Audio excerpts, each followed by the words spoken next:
င်္ဂလာရှိသောအချိန်ခါသမယဖြစ်ပါစေဦးဇင်းတို့အခုတလုံးမှာသာသနာနဲ့ပတ်သက်ပြီးတော့အလှူတစ်ခုကနာမည်ကြီးနေပါတယ်အဲ့ဒါကဘာလဲဆိုတော့ဇွဲထက်ရတနာရဲ့ကျောင်းဆောက်လူတဲ့လူဒါနဖြစ်ပါတယ်မစိုးရင်တိုက်ကြီးရဲ့နေယူပရိသကျောင်းတော်ကြီးကိုမစိုးရင်ဇွဲထက်ရတနာရွှေဆိုင်ကနေပြီးတော့တိမ်ပေါင်းနော်9000ကျော်တသိန်းခန့်ဒါအကုန်ကြခံပြီးတော့ဆောက်လုပ်တဲ့ကျောင်းလူဒါနဖြစ်ပါတယ်ဒီလူဒါနပုံမှာတချို့တွေကလည်းပဲတချို့တွေကလည်းပဲအမြင်မျိုးရှိကြပါတယ်နောက်ပြီးတော့အုံမြင့်ချတဲ့ပွဲမှာလည်းရတနာတွေစီချဲပြီးတော့လူဒန်းနာတဲ့အခမ်းအနားပွဲကြီးကိုလည်းပဲတချို့ကဝမ်းမြောက်ဝမ်းသာသာဓုခေါ်သလိုရှိတဲ့ရတနာတွေချွတ်လှူတာတွေလည်းရှိသလိုတချို့ကလည်းပဲနှမျိုးတသားနဲ့ရှိနေတာဖြစ်ပါတယ်အဲ့လိုမျိုးနှမျိုးတသားနဲ့ရှိနေတဲ့ပုံကိုယ်တွေကလည်းပဲဒါသူတို့ရဲ့အတွေးခေါ်နေတဲ့သူတို့ပေါ့နော်ဦးဇင်းတို့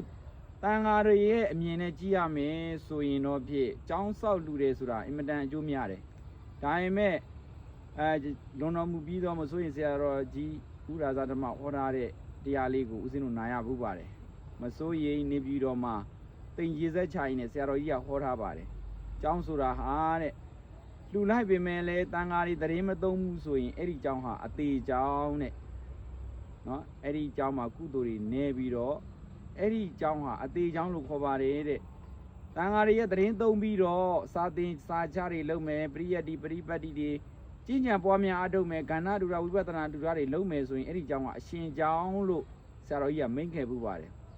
အခုလည်းပဲနေယူပရိသအကျောင်းဆိုတဲ့မစိုးရင်တိုက်ကြီးရဲ့ကျောင်းဆောင်ကြီးဟာစာသင်သားတွေ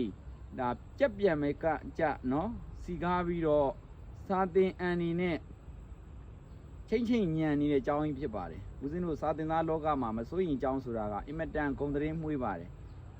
ပညာရှင်တွေလည်းပေါ်သလိုအဲ့ဒီကျောင်းမှာနေပြီးတော့ပညာတွေစီးဘူးလို့ဆုံးခန်းတိုင်သွားမယ်ဆိုရင်ငယ်နေရွယ်တယ်မဟုတ်ဘူးအဲ့ဒီကျောင်းမှာနာယကလူကြီးစင်းဝင်သွားပါတယ်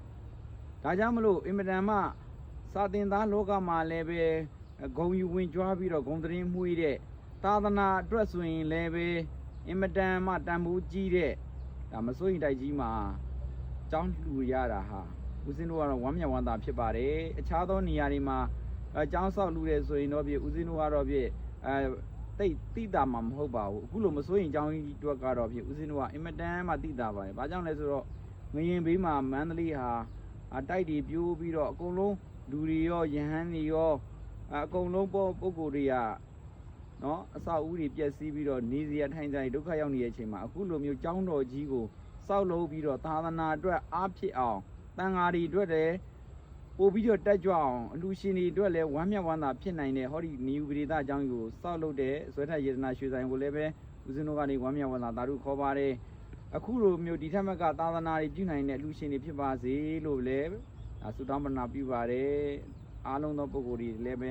ဒီအကြောင်းအလှဒါနတွေကိုဝမ်းမြောက်ဝမ်းသာဖြစ်ပါစေလို့ဦးဇင်းတို့က